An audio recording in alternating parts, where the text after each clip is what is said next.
السلام عليكم ورحمة الله وبركاته. طلابي وطالبات طلاب الصف الثاني الإعدادي، أهلا بكم. خلاص يا جماعة الامتحان على أبواب.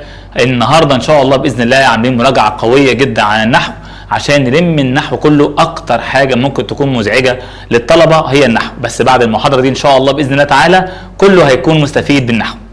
النهاردة إن شاء الله إحنا لمين كده أكتر من قطعة، ممكن يكون 9 قطع لمين فيها معظم التريكات اللي جايه في تانية اعدادي، سواء في المنادى او في التمييز او في كم، وكمان يعني لمين معاها كتاب التقييمات، لان اكتر من اشاره بتقول كتاب التقييمات كتاب التقييمات كتاب التقييمات.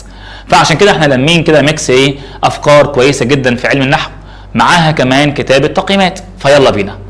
هنا بيقول لي ايه؟ قطعه بيقول لي مصر اقدم دول العالم حضاره واعلاها مجدا، لغتها الخالدة عريقة منذ آلاف السنين، يفد إليها طلاب العلم التحاقا بأزهرها، فهي قبلة العلم في الشرق، وكم عالم نابه ينتمي لها. حفظك الله يا مصر أرضا وشعبا ولغة. هنا بيقول لي إعراب كلمة العالم إيه؟ مع بعض كده. كلمة العالم دي تعرب إيه؟ طب بص معايا. الجملة اسمية، بيقول لك مصر أقدم دول العالم. تمام. مصر مبتدأ مرفوع علامة رفعه الضمة. مصر مالها؟ مصر أقدم. تمام. إذا ده خبر مرفوع علامة رفعه الضمة. إذا الجملة الاسمية انتهت. مصر أقدم. أقدم إيه؟ أقدم دول. دول إيه؟ دول العالم. كلمة العالم هنا عملت إيه؟ كلمة العالم هنا وضحت هي دول ايه. والكلمة التي توضح نكرة، انا عندي كلمة دول نكرة. يعني ايه نكرة؟ يعني كلمة ما فيهاش الف ولام، جاي بعديها كلمة توضح النكرة. دول ايه؟ قال لك دول العالم. اذا كلمة العالم تعرب ايه؟ مضاف اليه، لانها وضحت نكرة. طب المضاف اليه ده مضاف اليه بيكون ماله؟ المضاف اليه دايما بيكون مجرور. طب هنا مجرور وعلامة جره، مجرور وعلامة جره كسرة. يبقى هنا كلمة العالم مضاف إليه لأنه وضح هو دول إيه. طب تعالى معايا تاني. بيقول لك وأعلاها مجدا، لغتها الخالدة. لغتها الخالدة عريقة منذ آلاف السنين. فهنا بيقول لغتها الخالدة عريقة. كلمة الخالدة وصفت كلمة لغتها. كلمة الخالدة وصفت كلمة لغة. فهنا دي جملة اسمية، بيقول لك لغتها الخالدة عريقة، دي جملة اسمية. طب هنا لغتها الخالدة عريقة، أنا بقول لك إن كلمة الخالدة وصفت كلمة اللغة. إذا ده إيه؟ نعت، لأن النعت هو ما يصف ما قبله. لغتها الخالدة عريقة. طب أنت يا مستر بتقول لي ده جملة اسمية، يعني لغتها تعرب مبتدأ مرفوع. فين الخبر؟ بص معايا كده. لغتها الخالدة عريقة. عريقة تعرب ايه؟ خبر مرفوع. اذا هنا النعت ده نعت المين؟ للغة اللي هي مبتدأ، يعني نعت ماله؟ يعني نعت مرفوع وعلامة رفعه الضمة. كمل معايا كده. منذ آلاف السنين يفد إليها طلاب العلم التحاقا. كلمة نكرة منصوبة. بتعمل ايه الكلمة دي؟ بتعمل ايه في الجملة؟ بص معايا. يفد. مين اللي هيفد؟ طلاب العلم اللي هو فاعل. تمام. وخلي بالك كلمة العلم مضاف إليه لأن بيوضح هو طلاب إيه. قال لك يفد إليها طلاب العلم التحاقا بأزهرها. يبقى هنا يا جماعة كلمة التحاقا هي كلمة نكرة منصوبة بتبين سبب حدوث الفعل. أنا بعمل كده ليه؟ يفد طلاب العلم ليه؟ التحاقا علشان كذا. طب الكلمة اللي بتيجي بمعنى كلمة علشان، يعني أنا دلوقتي لو شلت كلمة التحاقا دي وحطيت كلمة علشان هتمشي الجملة. يفد إليها طلاب العلم علشان أظهرها. فهنا كلمة التحاقا اللي جاية بمعنى كلمة علشان تعرب إيه؟ مفعول لأجله. يبقى كلمة التحاقا إعرابها مفعول لأجله منصوب. ليه؟ لأنها كلمة نكرة ما فيهاش ألف ولام، منصوبة التحاقا، جاية تبين سبب حدوث الفعل. أنا بعمل كده ليه؟ يبقى إذن كلمة التحاقا هنا إعرابها مفعول لأجله منصوب وعلامة نصبه الفتحة. كمل معايا. فهي قبلة العلم. جملة اسمية هي قبلة. انت عارف الضمير المنفصل بيعرب ايه؟ اللي هو انا ونحن، انت وانت، هو وهي. اعرابه ضمير مبني في محل رفع مبتدأ. يعني هي دي ضمير مبني في محل رفع مبتدأ. طب هي قبلة، يبقى قبلة تعرب خبر، وده خبر ايه؟ ده خبر مرفوع وعلامة رفعه الضمة. خبر مرفوع علامة رفعه الضمة. بعد كده بيقول لك انا عايز كم واعرف تمييزها. تمام. فين كم يا عم؟ كم اهي. بيقول لك وكم عالم نابه ينتمي لها. وكم عالم نابه ينتمي لها. طب ركز معايا، دي كم نوعها ايه؟ بص معايا بالله عليك ركز معايا. كم لو قبل كم حرف جر، في كم، من كم، بكم، يبقى كم دي استفهاميه. طب لو بعد كم من يبقى كم دي خبريه. طب ما فيش حروف جر، ركز مع التمييز اللي بعد كم. لو لقيته مفرد منصوب يبقى كم استفهاميه. طب لقيته مش مفرد منصوب يبقى كم خبريه. تمام كده؟ يبقى هنا ما فيش حروف جر، انا بركز مع التمييز ده اللي هو عالم مفرد، بس هل هو منصوب؟ يعني ايه منصوب؟ يعني هو بيقول لك عالم ولا بيقول لك عالما؟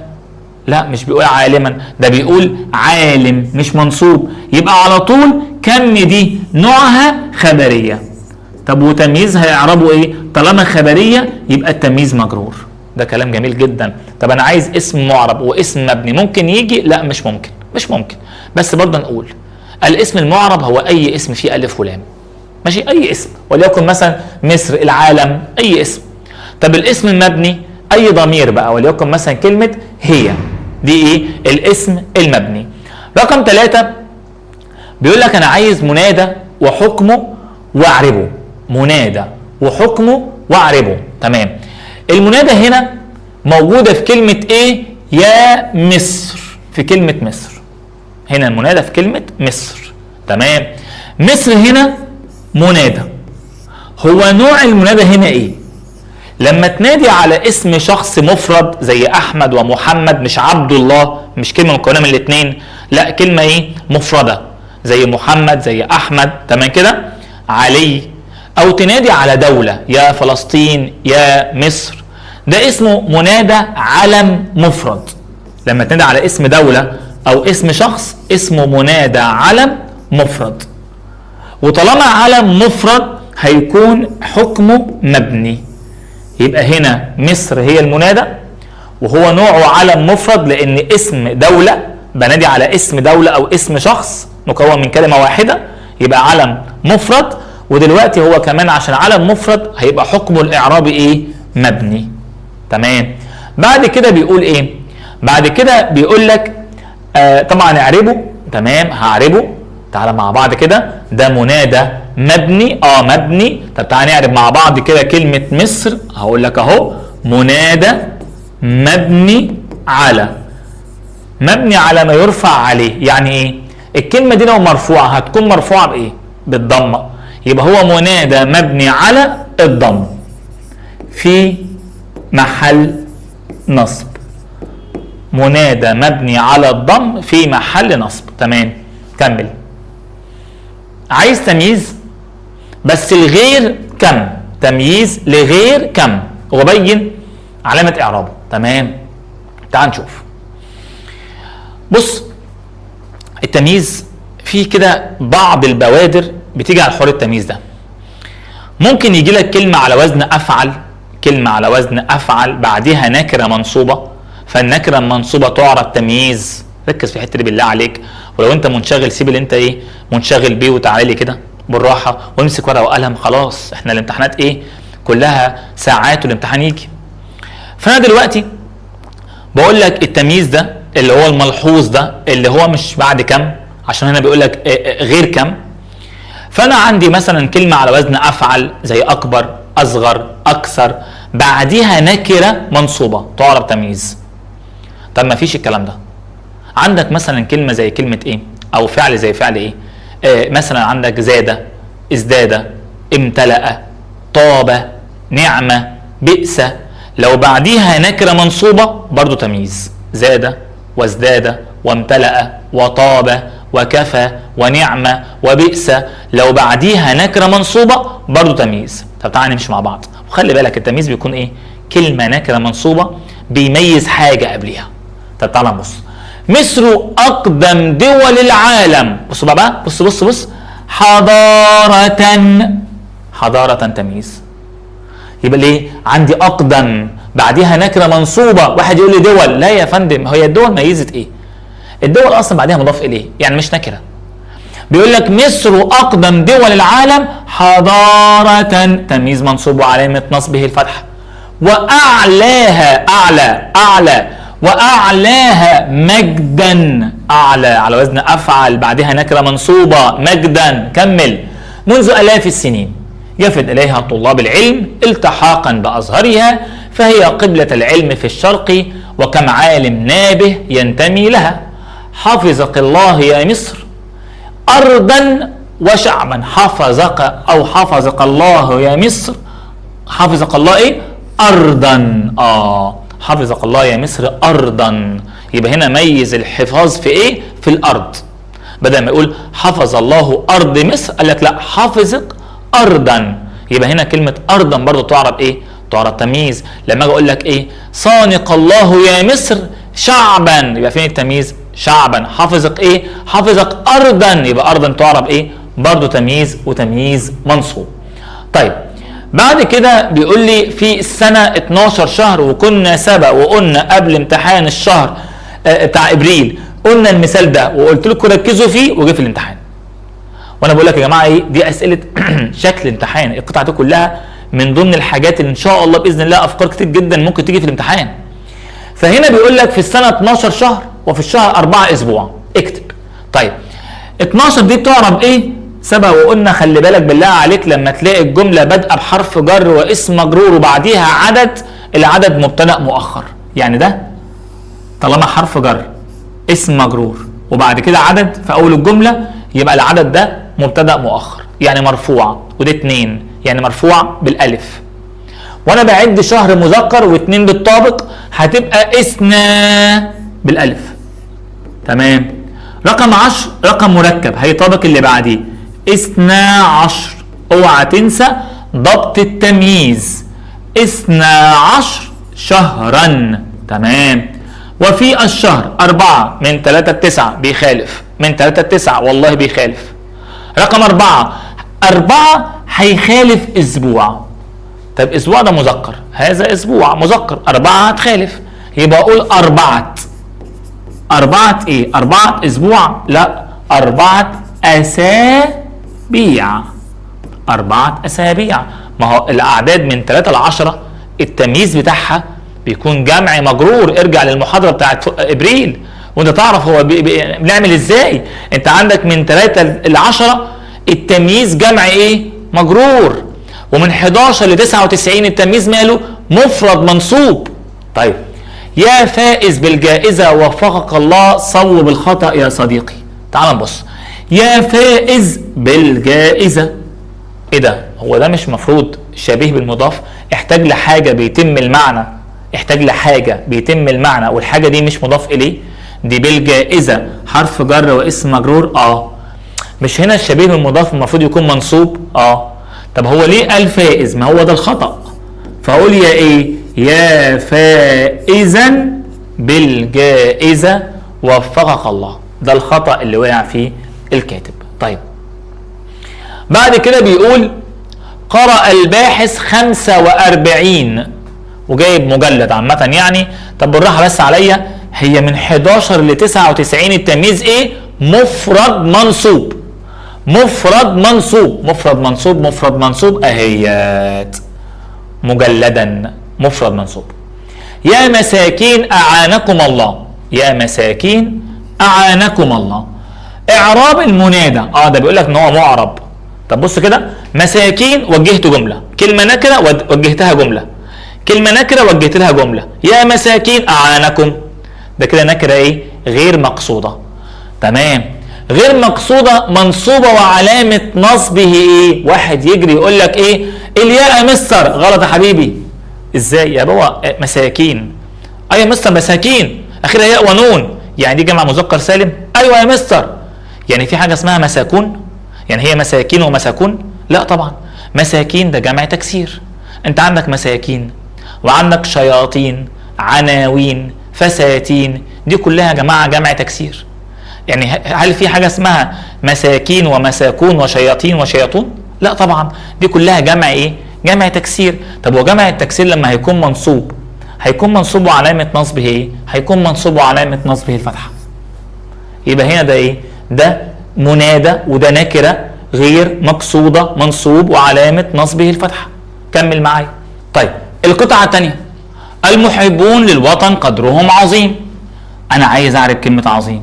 تمام، انا بحب جدا ابدا الجمله من الاول خالص، دي جمله اسميه، خلص الجمله الاسميه بركنيها المبتدا والخبر. المحبون مبتدا مرفوع علامه رفعه الواو، قدرهم عظيم، ده ايه ده؟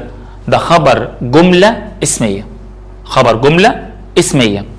طب هنا قدرهم تعرب مبتدا ثاني مرفوع، قدرهم ماله؟ قدرهم عظيم. عظيم تعرب ايه؟ خبر للمبتدا الثاني مرفوع وعلامه رفعه الضمه. فلا تتراخى يا بني في اعلاء شأن وطنك. شأن وطنك كلمه بتوضح النكره اللي قبليها. شأن ايه؟ شأن وطنك، زي من شويه دول ايه؟ دول العالم. كلمه هتوضح النكره، يبقى انا قدام ايه؟ مضاف اليه مجرور. طب كمل. واحرص على حضارته التي لا تضارعها حضارة. تضارعها أي تماثلها. تضارعها يعني تماثلها. لا تضارعها حضارة، لا تماثلها حضارة. ايه اللي هتضارع؟ الحضارة. هتضارع مين؟ هتضارعها هي. مين اللي هتماثل؟ الحضارة. تضارع الحضارة هي، اللي هو احرص على حضارته التي لا تضارعها حضارة، لا تماثلها أي حضارة. يبقى مين اللي هتضارع؟ الحضارة. يبقى تعرب ايه؟ فاعل مرفوع. بعد كده في العالم، دي سهلة جدا، دي اسم مجرور. طيب عايز تمييز لغير كم. لسه ايه من شوية، اي كلمة على وزن افعل نكرة منصوبة، او الافعال اللي عندنا بقى اللي هو ايه؟ اللي هو زاد وازداد وامتلأ وطاب وكفى ونعم وبئس، بعدها نكرة منصوبة. طيب وانا بقرأ ويعني ايه استوقفت كده عند الحتة دي، حتى يكون اكثر، اخد بالك، اكثر ازدهارا. يبقى فين هنا يا جماعة التمييز؟ قال لك ازدهارا، ده تمييز. يبقى كلمة ازدهارا هنا تمييز. ليه؟ كلمة اكثر اللي هي اللي على وزن افعل بعديها نكرة منصوبة، تمييز منصوب، تمييز منصوب. طب نوع التمييز هنا ايه؟ ملفوظ ولا ملحوظ؟ لا ملحوظ. معلش ممكن تفكرني تاني؟ الملفوظ ده اللي هو يا بابا اللي هو تمييز بعد عدد، بعد مساحة، بعد وزن، بعد كيل، ده اسمه تمييز ملفوظ. لكن هنا اكثر ازدهارا، انا هنا ملحوظ، انا لاحظت فعل معرب طلع لي اي فعل مضارع وليكن مثلا الفعل المعرب تتراخى، تضارع، ده فعل ايه؟ معرب. طب الفعل المبني اي فعل ماضي او مضارع زي ضحى او اعمل او احرص. طيب عايز كم وبين نوعها واعرب ما بعدها. فين كم اللي عندي؟ هلاقي بيقول لك كم مخلص لوطنه ضحى بروحه فداء لوطنه. عارفين كلمة فداء تعرب ايه؟ لسه من شوية.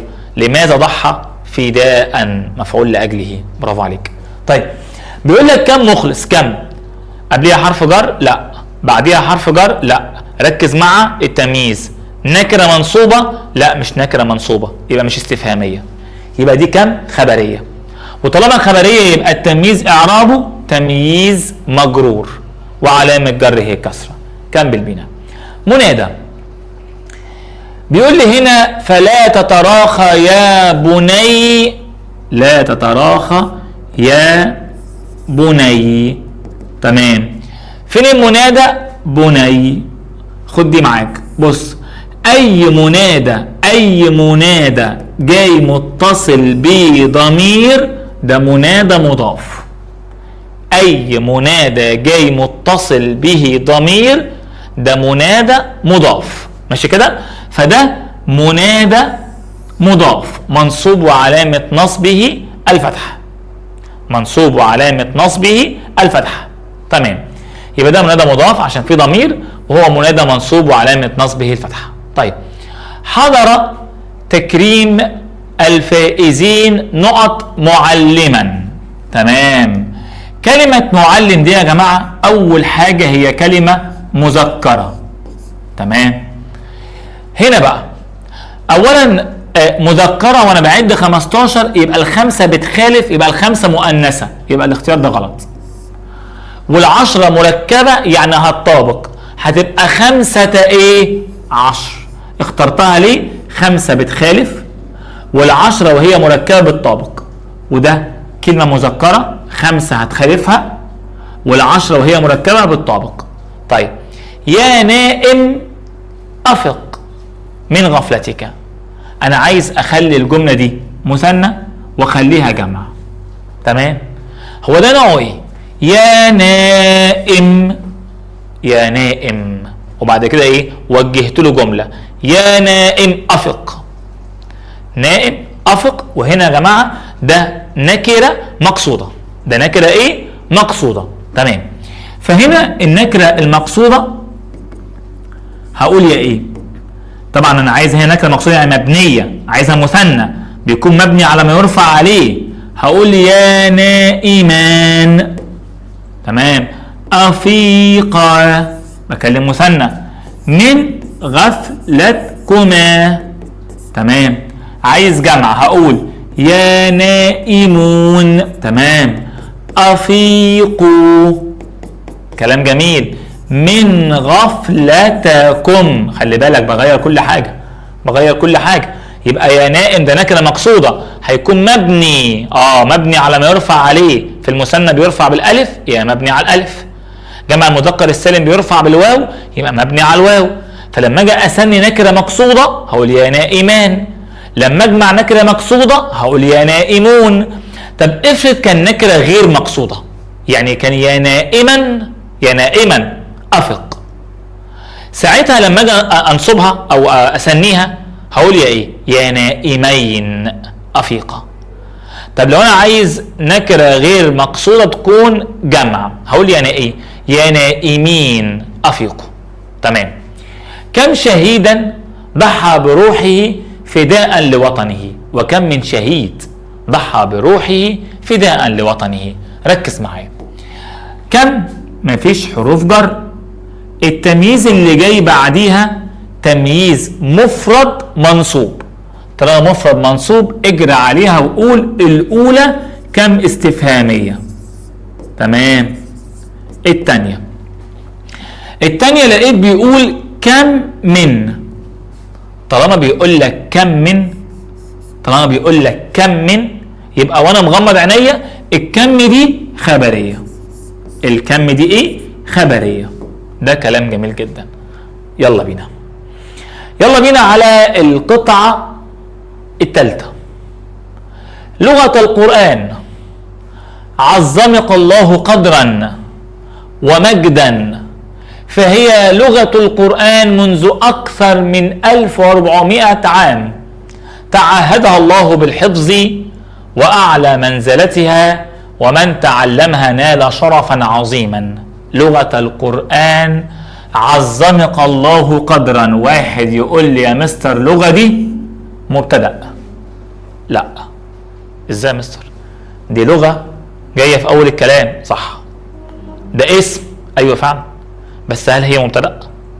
يا جماعة مش احنا أخدنا قبل كده إن ممكن أداة النداء تحذف؟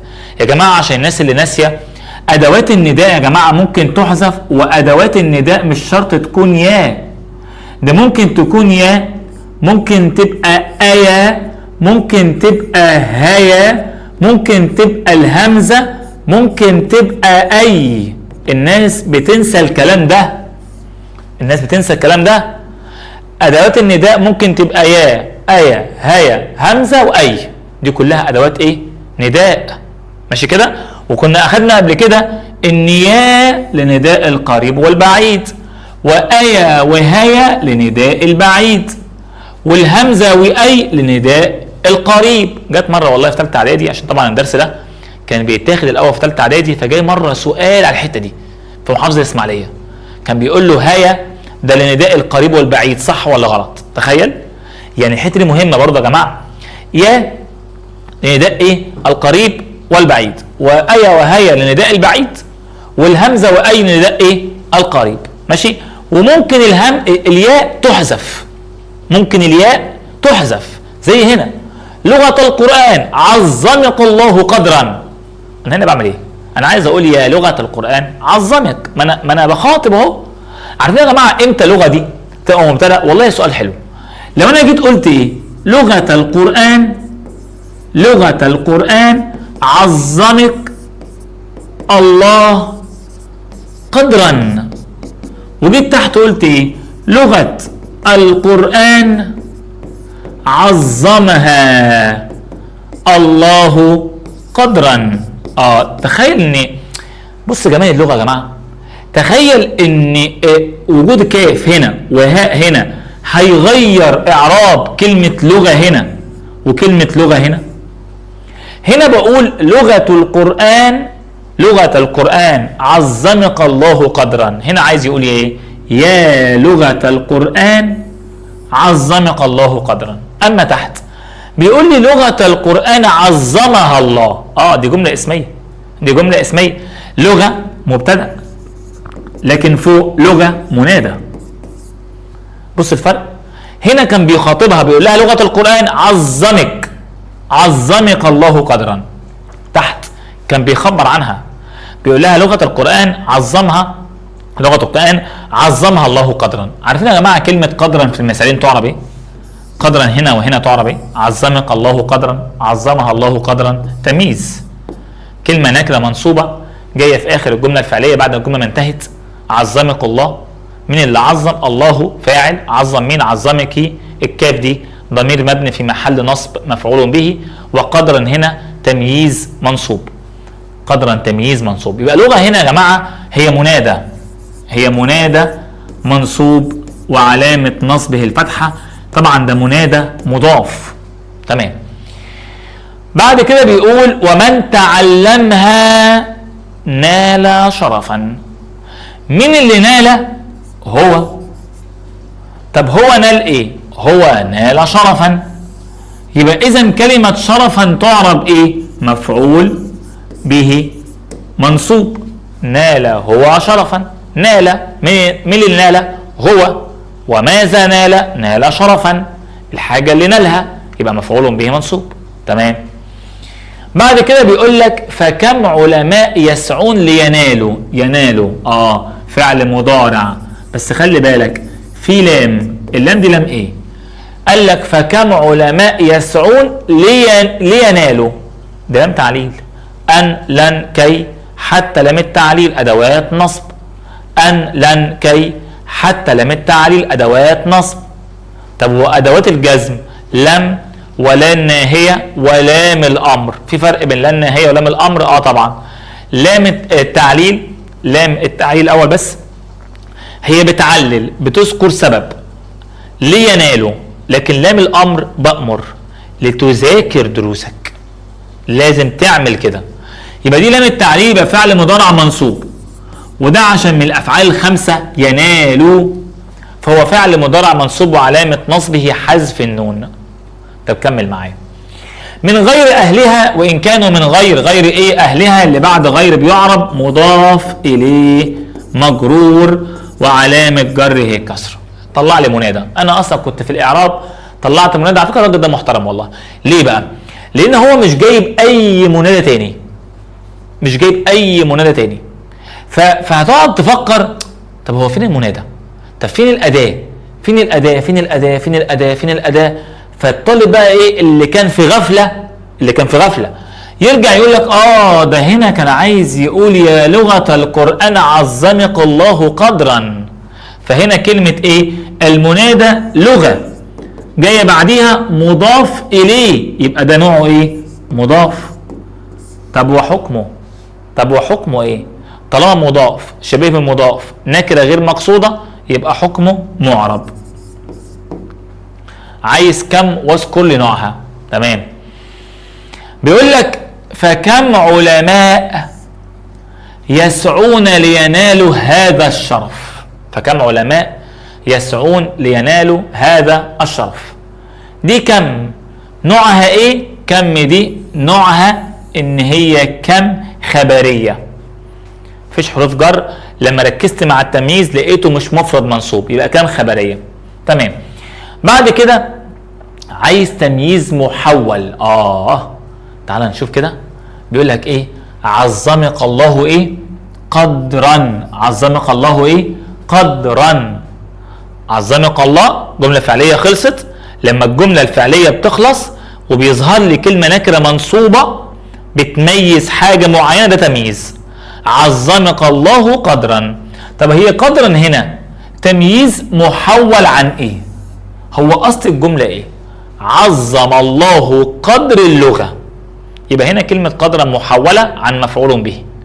عظم الله قدر اللغة. يبقى كلمة قدر اعرابها تمييز ومحولة عن مفعول به. كانت في اصل الكلام مفعول به، كانت في اصل الجملة عظم الله قدر اللغة. فكلمة قدر هنا ايه؟ مفعول محولة عن مفعول به. اسلوب شرط. اسلوب شرط. اسلوب الشرط يتكون من اداة شرط، فعل شرط، جواب شرط. طب تعالى نبص كده. ومن تعلمها نال شرفا عظيما. فين اداة الشرط من؟ فين فعل الشرط تعلمها؟ فين جواب الشرط نال؟ من تعلمها نال. تمام.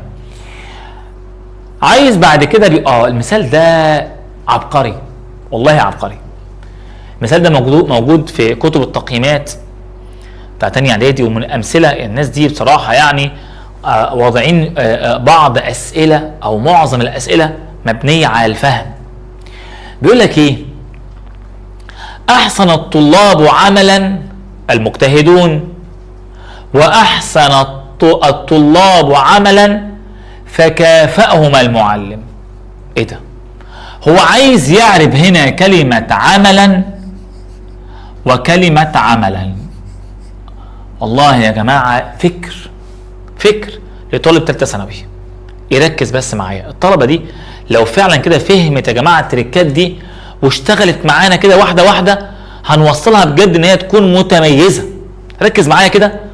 قال لك احسن الطلاب عملا المجتهدون.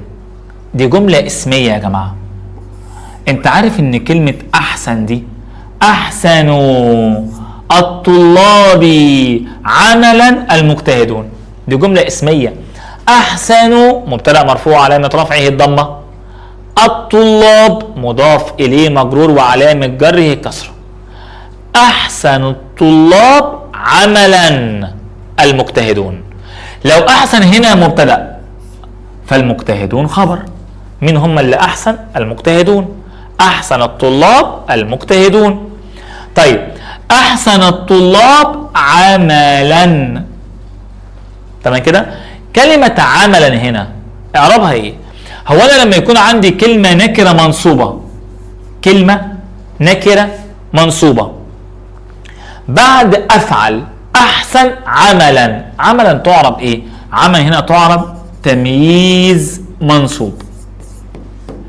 كلمة على وزن افعل احسن بعدها نكرة منصوبة تعرب تمييز منصوب. تمام. طيب لو قلت احسن الطلاب عملا فكافأهم المعلم، هي دي جملة اسمية برضو؟ لا، دي جملة فعلية. احسن ده فعل مش اسم. هنا كان اسم احسن الطلاب عملا تمييز، لكن هنا احسن الطلاب. مين اللي احسن؟ الطلاب فعل. وماذا احسنوا؟ احسنوا عملا. وماذا احسنوا؟ احسنوا عملا. يبقى مين اللي احسن؟ الطلاب. الطلاب احسن ايه؟ احسنوا عملا. يبقى عملا تعرب ايه؟ مفعول به منصوب. يبقى هنا احسن الطلاب عملا. مين اللي احسن؟ الطلاب. احسنوا ايه؟ عملا. ونتيجة ده كافأهم المعلم. المعلم طبعا فاعل. طيب اما هنا احسن الطلاب عملا المجتهدون، دي جمله اسميه، دي جمله اسميه. احسن ده اسم، بعدين كده منصوبه تعرب ايه؟ تمييز منصوب. اما هنا احسن فهو فاعل، احسن الطلاب عملا، فاعل مفعول. طيب قرأ 11 تلميذ 12 قصصا في 21 ساعة. قال لك اكتب الارقام بالحروف مع تصويب التمييز. تمام. قرأ 11 تلميذ، تلميذ ده مذكر، احد هيطابق، هقول قرأ ايه؟ قرأ احد. تمام.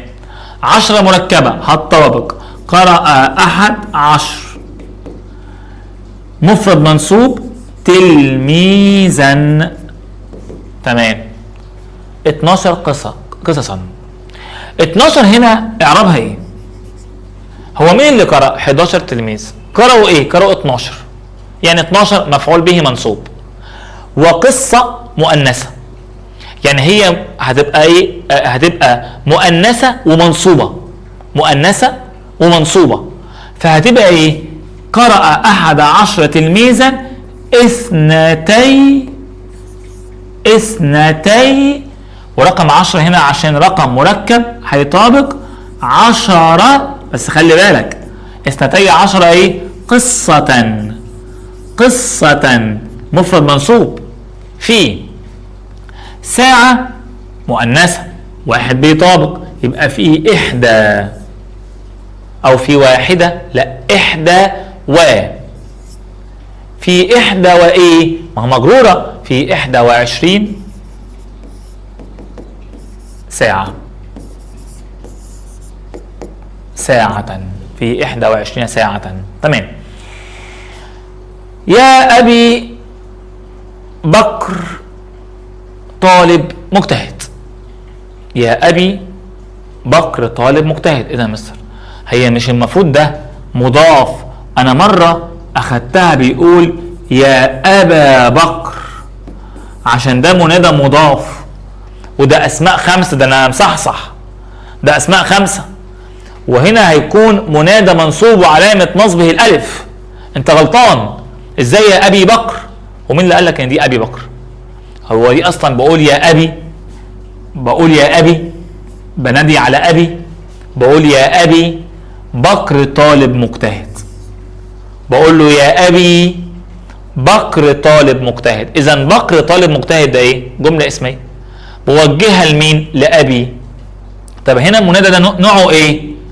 استنى علي، لسه قايل لك لما يكون المنادى في ضمير يبقى منادى ماله؟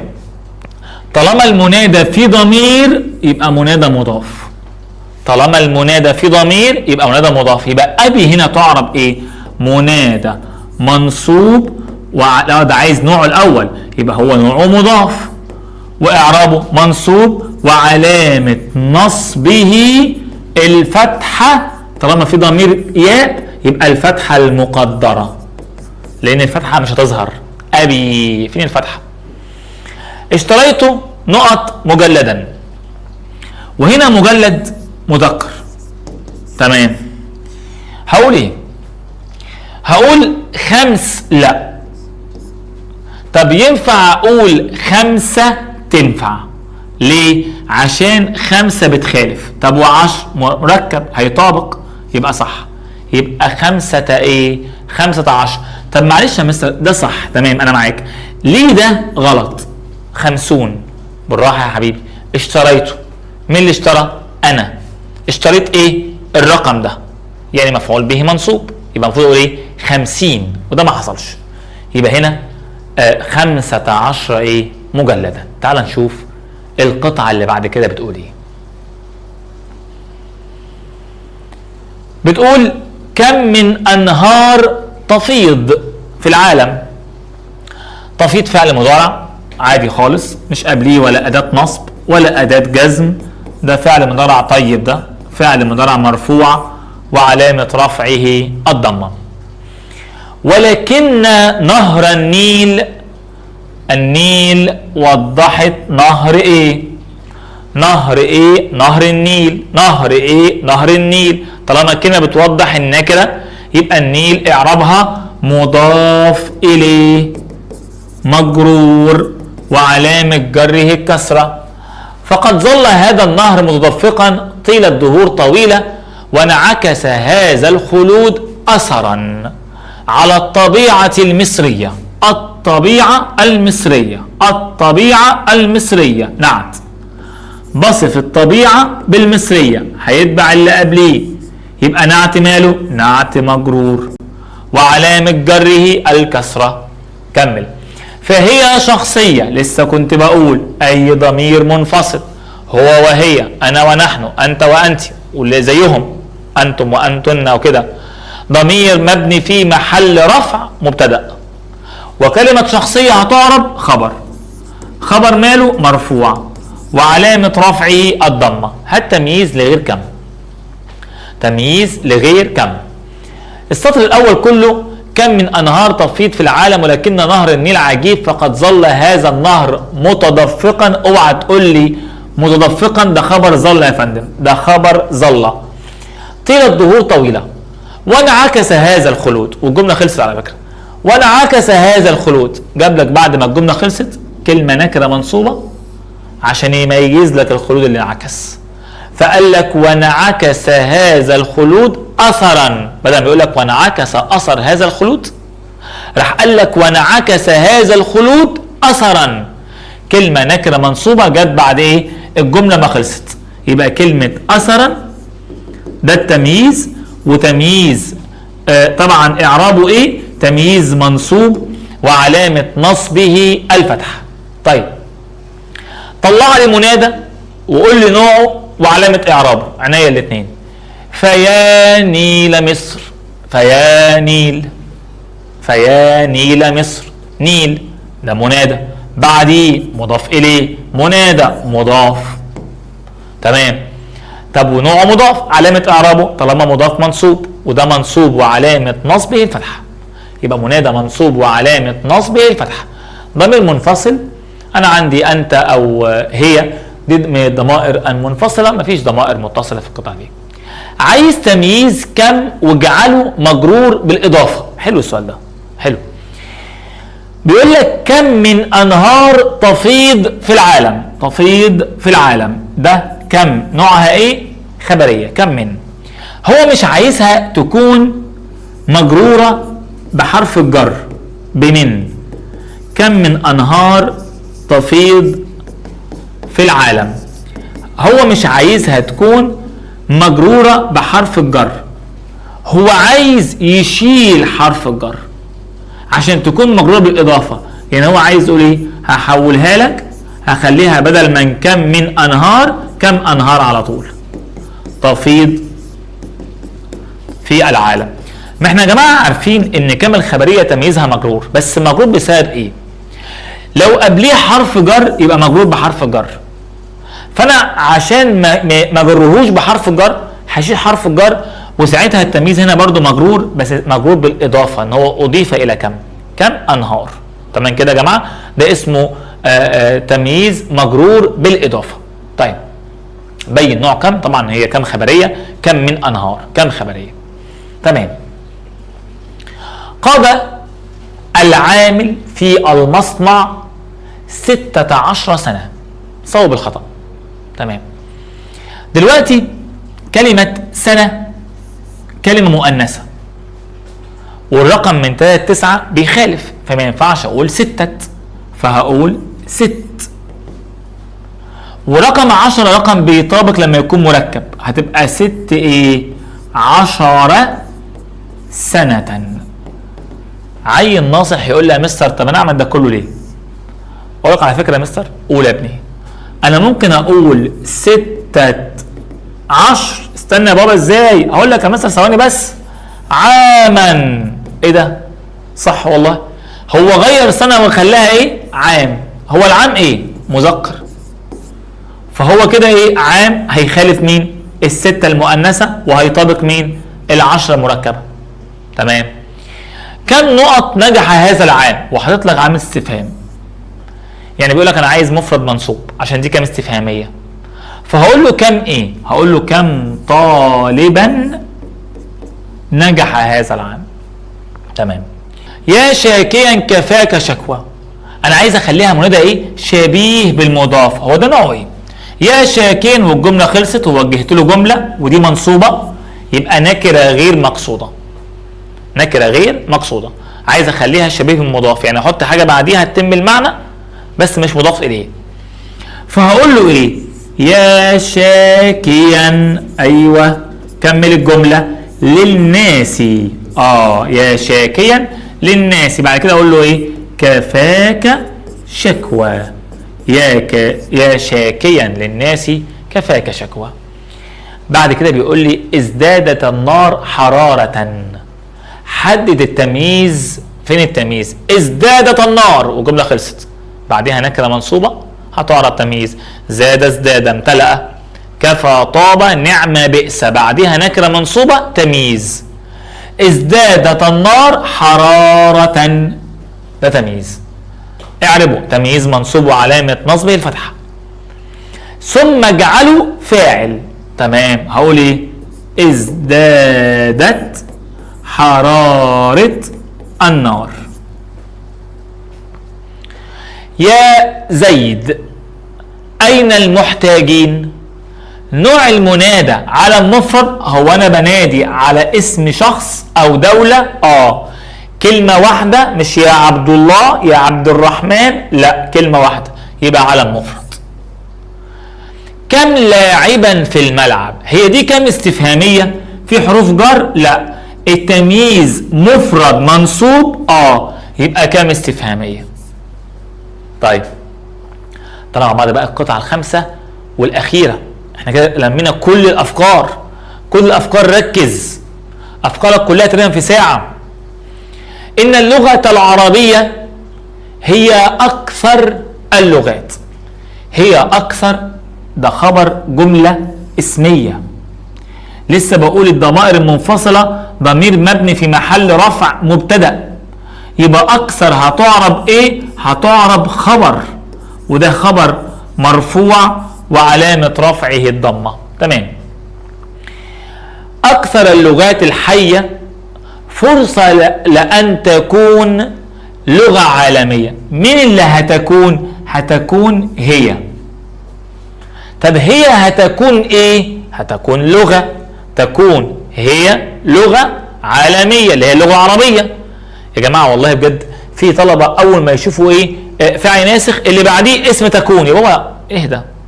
لأن تكون هي لغة، لأن تكون هي لغة، يبقى ده خبر ايه؟ خبر تكون. الحته اللي جايه دي حلوه قوي قوي قوي قوي. وليس هناك أدل. ليس فعل ناسخ، عادة هنا وهناك عادة بيكون خبر مقدم. يعني لو انا جيت وقلت كان هناك رجل، وقلت إن هناك رجلا، وقلت هناك رجل، فعادة هنا وهناك هو بيكون خبر مقدم شبه جملة. فلما يجي يقول لي كان هناك رجل، رجل دي اسم كان، لأن ده خبر مقدم. إن هناك رجلا، رجلا دي اسم إن. هناك رجل، رجل دي مبتدأ مؤخر. فهنا لما يجي يقول لي ايه؟ وليس هناك أدل، يبقى أدل دي ايه؟ اسم ليس مؤخر. اسم ليس مؤخر، الاسم بيكون ماله؟ مرفوع وعلامة رفعه الضمة. اعتز بلغتك، الباء حرف جر، ولغة اسم مجرور وعلامة جره الكسرة. وطبعا الضمائر المتصلة، أي ضمير متصل باسم ضمير مبني في محل جر مضاف إليه. تمييز منصوب. أنا عندي كنز أهو بيقول لك أكثر على وزن أفعل، بعدها نكرة منصوبة تمييز. هي أكثر اللغات الحية فرصة، يبقى فين التمييز؟ فرصة. طب إيه نوع المميز؟ في عدد مساحة وزن كيل؟ لا، يبقى ملحوظ. كم وبين نوعها. بيقول لك فكم من ناطق يتقن نطقها. كم من ناطق، كم من خبرية. كم من خبرية، حرف جر قبل كم استفهامية. كم من خبرية، مفيش حروف جر، ركز مع التمييز. مفرد منصوب استفهامية، مش مفرد منصوب خبرية. كم من خبرية. تمام. ضمير منفصل واخر متصل، هي ضمير منفصل، والكاف في لغتك ضمير متصل. منادى واذكر نوعه واعربه. فيا عربي، فيا عربي اعتز بلغتك. عربي نكرة وبعد كده وجهت لها جملة. طب هي النكرة دي منصوبة؟ لا، ما قاليش يا عربيا، قال لي يا عربي. يعني مش منصوبة بالظبط. يبقى عربي هنا نكرة مقصودة، واعرابه مبني على الضم في محل نصب. طيب، استغرقت الرحلة 19 ساعة. حلوة الحتة دي. احذف 9. استنى، ده كده 10 هتكون مفردة. ده 10 وهي مفردة بتخالف الساعة مؤنثة. اجري واكتب 10 بس كده نص الإجابة، لأن من 3 ل10 التمييز جمع مجرور، فهقول 10 ايه؟ 10 ساعات. طب نادي على كلمة الأم. أنادي على كلمة الأم، فهقول يا أيتها، عشان الأم فيها ألف ولام. يا أيتها الأم أنت الرحيمة. أنت الرحيمة. طب أيها وأيتها، أيها وأيتها، المنادى ده بيكون نوعه إيه؟ أيها وأيتها على طول نوعه بيكون نكرة مقصودة. نوع المنادى بيكون نكرة مقصودة. تمام. بعد كده بيقول كم أبطال ضحوا في سبيل الوطن. اجعل كم استفهامية، يبقى أنا عايز كده يكون إيه؟ مفرد منصوب. فهقول له إيه بقى؟ كم مفرد منصوب بطلا ضحى في سبيل الوطن، وحط علامة استفهام. أيا داعيا ربك، بنادي على كلمة بعدها حاجة بتوضح المعنى. الحاجة دي مش مضاف إليه. أخد بالك؟ أيا اهي، أيا اهي، لسه قايل لك من شوية ممكن عادي الأداة تتغير، ممكن تبقى يا، أيا، هيا، الهمزة أي، ممكن تتشال زي اللي كان عندنا من شوية لغة القرآن. طيب، داعيا ربك احتاج حاجة، الحاجة دي مش مضاف إليه. معلش يا مستر، هو أنت عرفت إزاي إن هي مش مضاف إليه؟ يا بابا ما هو لو مضاف إليه الكلمة اللي هي المضاف اللي قبليها دي ولا ينفع تتنون، ولو كانت مثنى أو جمع مذكر سالم ما ينفعش يتحط فيها نون. فطالما اتنونت كده يبقى دي مش مضاف إليه، يبقى ده كده إيه؟ شبيه بالمضاف، فاللي هي رقم كام؟ آخر واحدة. في المصنع 53. أخي بالك من 50 دي عشان ده مبتدأ مؤخر.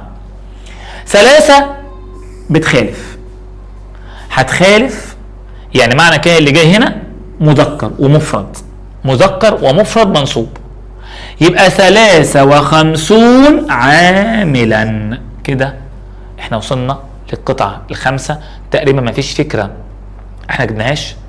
معظم الافكار اللي جت في كتاب التقييمات احنا لميناها. النحو من الحاجات اللي ممكن تكون يعني شديدة شوية عليك، فياريت ان احنا نفتح الفيديو ونسمعه كويس جدا، ونسمعه واحنا ماسكين ورقه وقلم وعاملين ايه؟ نكتب ورايا كده الحاجات والتريكات دي يا جماعه. ان شاء الله باذن الله تعالى يكون علم ينتفع بيه، واشوفكم على الف خير ان شاء الله، وانتم بتطمنونا ان الامتحان ما طلعش من هنا. مع السلامه.